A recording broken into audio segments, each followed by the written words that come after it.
Hello bachon, let's read the question. The question is, a body of mass m is attached to the one of end of a massless spring which is suspended vertically from a fixed point. The mass is held in hand so that the spring is neither stretched nor compressed. Suddenly the support of the hand is removed. The lowest position attained by the mass during oscillation is 4 cm below the point where it was held in the hand. So part A solve करना है what is amplitude of the oscillation, and part B के अंदर हमें find out करना है find out the frequency of oscillation. ठीक है बच्चों, तो हमें क्या करना है कि यहाँ पे जो क्वेश्चन गिवन है तो ये हमारा हो गया वर्टिकल सपोर्ट। ठीक है, इसके साथ में हमने क्या लगा रखा है, एक स्प्रिंग लगा रखी है। ठीक है बच्चों, तो ये है हमारी स्प्रिंग और इसके साथ में मास अटैच है। ठीक है, और ये इसको हैंड से रखा हुआ है। ठीक है, हैंड से सपोर्ट के अंदर रखा हुआ है, तो स्प्रिंग के अंदर कोई भी स्ट्रेच नहीं है और कोई भी कंप्रेशन नहीं है, तो नॉर्मल पोजीशन के अंदर है। अब क्या होता है कि हैंड हटा लिया जाता है तो स्प्रिंग में क्या आ जाता है, स्ट्रेच आ जाता है।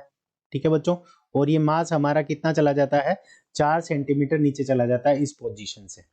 ठीक है बच्चों, तो 4 सेंटीमीटर यहाँ से वो क्या चला जाता है, नीचे चला जाता है।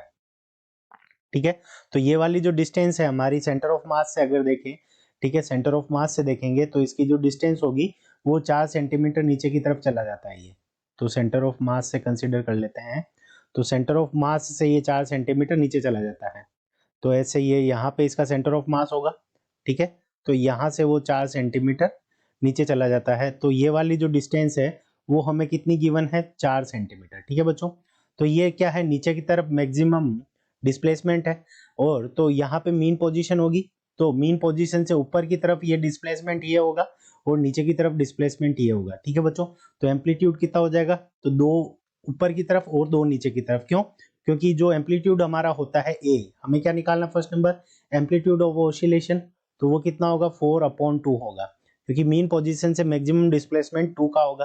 तो ये सेंटीमीटर्स में आएगा, तो अगर इसको हम मीटर्स में लिखेंगे तो 0.02 मीटर्स। ठीक है बच्चों, तो ये हो गया हमारे पार्ट ए का आंसर। एम्पलीट्यूड ऑफ ऑसिलेशन हमारा आ गया 0.02 मीटर्स। अब हमें निकालना है find out the frequency of oscillation.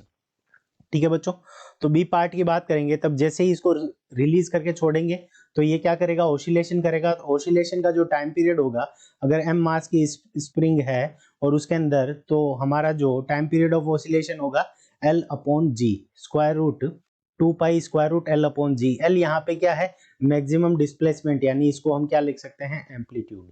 ठीक है बच्चों, यहाँ पे एल क्या होगा, एम्पलीट्यूड के इक्वल होगा, यानी मैक्सिमम डिस्प्लेसमेंट जो हो रहा है वही हमारा क्या होगा, एल होगा। अब हमने एम्पलीट्यूड पहले ही कैलकुलेट करके रखा है और हम जानते हैं हमें निकालनी है फ्रीक्वेंसी, तो फ्रीक्वेंसी न्यू बराबर हमारी क्या हो जाएगी, 1/t हो जाएगी। ठीक है बच्चों, तो यहाँ से अगर हम टी नीचे रखेंगे तो यहाँ पे 2 पाई नीचे आ जाएगा और जी ऊपर चला जाएगा, और जो हमारा एल है वो नीचे आ जाएगा। तो ये जी ऊपर चला गया और ये हमारा यहाँ पे एम्पलीट्यूड ए नीचे आ जाएगा, तो ये हो जाएगा 1/2 पाई। अब यहाँ पे हम क्या करेंगे, वैल्यूज पुट करेंगे, तो 2 पाई की वैल्यू अगर हम 3 पाई की वैल्यू 3.14 रखेंगे, जी की वैल्यू 9.8 रख देंगे। ठीक है बच्चों, तो ये हो गया 9.8 और डिवाइड के अंदर 0.02 रखेंगे, तो यहाँ से हमारे पास में आ जाएगा 1/3.14 को अगर हम मल्टीप्लाई करेंगे तो 6.28 हो जाएगा, और ऊपर हमारे पास में क्या आ जाएगा, स्क्वायर रूट के अंदर 490 आ जाएगा। ठीक है बच्चों, 490 को जब हम कैलकुलेट करेंगे तो ये 12.22.13 आ जाएगा, और नीचे यहाँ पे हमारे पास में 6.28 आ जाएगा। तो हमारे पास में जो फ्रीक्वेंसी की वैल्यू आ जाएगी, nu is equals to 3.5452 hertz. ठीक है बच्चों, तो ये है हमारी फ्रीक्वेंसी ऑफ ओसिलेशन, यानी ओसिलेशन की फ्रीक्वेंसी कितनी आ जाएगी, तो 3.52 हर्ट्ज, जो कि इस क्वेश्चन का करेक्ट आंसर है। एम्पलीट्यूड कितना है, 0.02 मीटर्स। तो हमने ए पार्ट और बी पार्ट दोनों का आंसर निकाल लिया है। I hope you understood it well. All the best.